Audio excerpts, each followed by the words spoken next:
Hey everyone, this is Sean back with From Noob to Nerd. For this video, I'm just going to jump right into the most recent project I've been working on. This one, you had to make use of APIs, which I talked a bit about in my last video, so check that out if you're not sure what that is. I spent a good amount of time, wasn't sure what I wanted to do, but for this one I ended up going with like a movie app. So you type in a movie, it gives you some info on it, tells you where it's streaming and stuff like that. So kind of basic, but pretty cool use of the API. So real quick before I get into that, it has been a bit since my last video.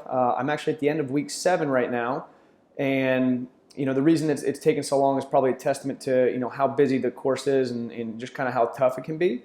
It's really time intensive. It takes a lot of focus and mental fortitude to get everything done and try to stay on top of everything, just with the amount of content they give. So that's the reason for that. I'll talk a bit more at the end of the video about my sentiments towards the course so far, but for now let's just jump into the project. All right, so here's my project 2. You can see it's got a kind of basic gray and white theme here. So it's pretty simple. From here we just type in a movie. I looked at the movie Hook a ton. And so you can see it's kind of interactive. You can pick a few different things that you want. So say you want a New York Times review and you want to know where it's available to stream. You click search. This cute little teddy bear gif pops up, and then it gives you some information. So it gives you the plot, cast, etc. So if this one is actually no New York Times review available, and it tells you where it's available to stream. So this goes and actually hits up a few different APIs. It gets this information from IMDb's API. It gets this from the New York Times API, and this is from I can't remember the name of it off the top of my head. An API that just tells you where things are available to stream. So let's say we search for something that's not possible. It should tell you can't find it. And let's say we want to search for a movie like Flubber with no New York Times review. It gives us this information. The movie poster tells us that it's not currently available to be streamed. So yeah, that's the app in a nutshell. I'm pretty proud of it. I think it came out decently well. There's a few things I'd change. I would add some padding in here so that this doesn't go right up against the border. I'd probably change it so that this box fits a little bit better here. But those are little things that I can fix as I go along. But yeah, was pretty happy with this project, and if you want to check it out, there's a link down below.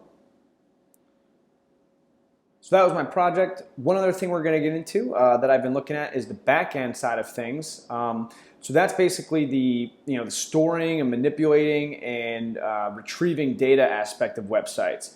For example, if we're on Facebook and we click our friend's name, we click John Smith, we'll pull up his profile and we'll get his name, pictures, interest, all that stuff, but we don't have access to that. We can't change it. So what's actually happening is we click John Smith and it goes to Facebook's database, gets the information we want. So Facebook specifically tells us what it's going to send us back, and then that stuff renders on the page for us, and that's how we get that information.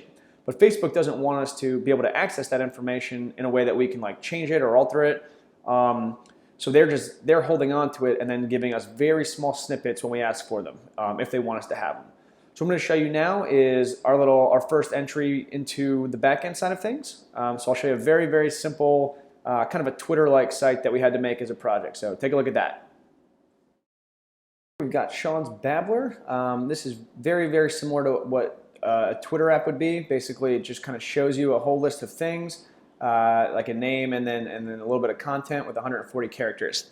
So what's kind of different about this is there's nothing actually saved on this site, right? There's nothing in here, but what we do have is this backend database. So we have, and if you're not familiar with this, it might look pretty foreign.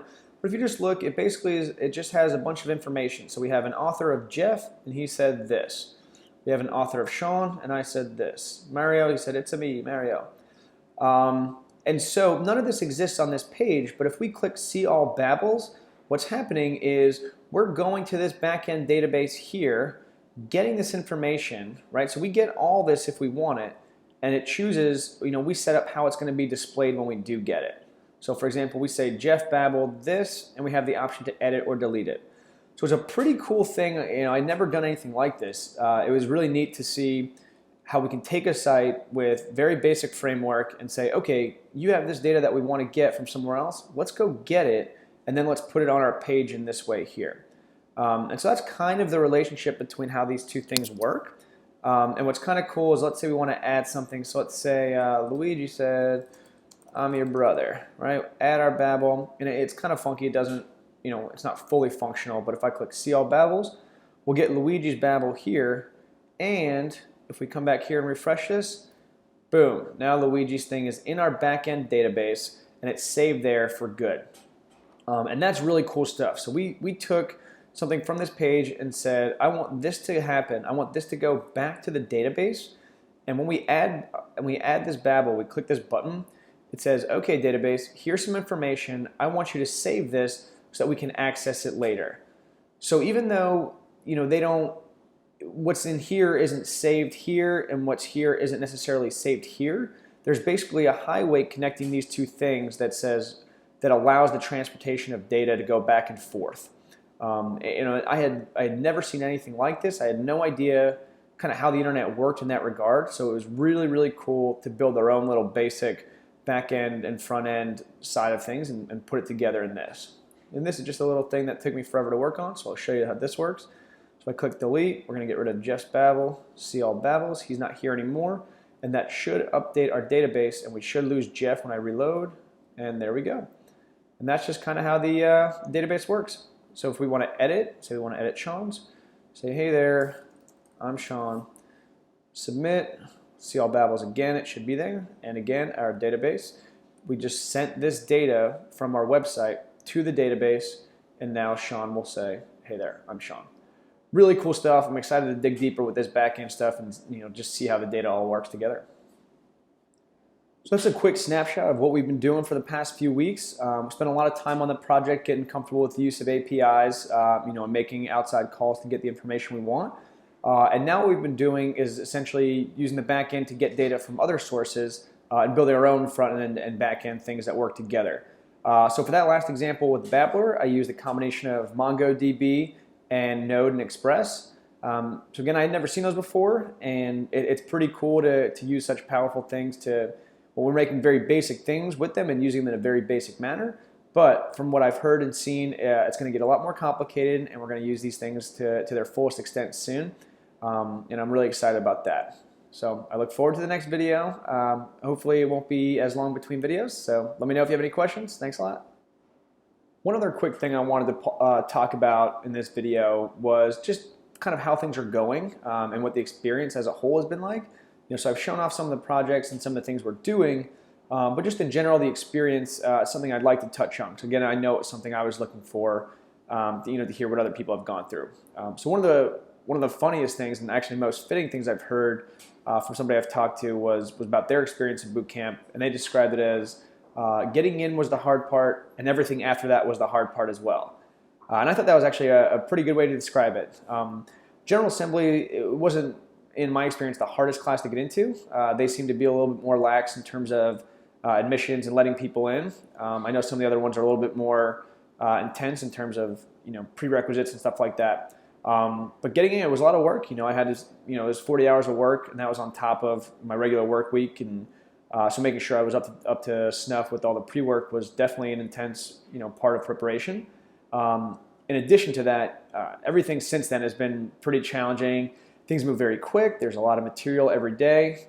You never really get a secure feeling. You never feel like you're caught up, you're up to date. There's always so much you feel like you could be learning. And at times it's definitely a bit overwhelming. So that's kind of where I'm at. I just watched my last video recently, and you can tell I'm pretty tired. I'm usually full of energy and really energetic about stuff and enthusiastic. But this class has definitely taken a toll just in terms of that. I like it, and I'm still very much enjoying all the learning that's happening. But it's definitely coming at a bit of a price. I'm finding it a bit hard to have the time to do some of the other things I like to do. I also commute an hour and a half each way, so that makes it a bit tougher to have the free time. So without that, I'd probably have more free time. But I spend 8 hours in class a day, 2 to 3 hours a night doing homework, and that doesn't leave much time for much else. So it really is a full-time, all-in type of investment. So that's just something I wanted to put out there. Having been, 7 weeks in, I feel pretty qualified to comment on just quality of life and the full experience of it. So that's where I'm at. Like I said, still enjoying it, still having a good time, and yeah, I look forward to finishing it up and seeing what happens in a few more weeks.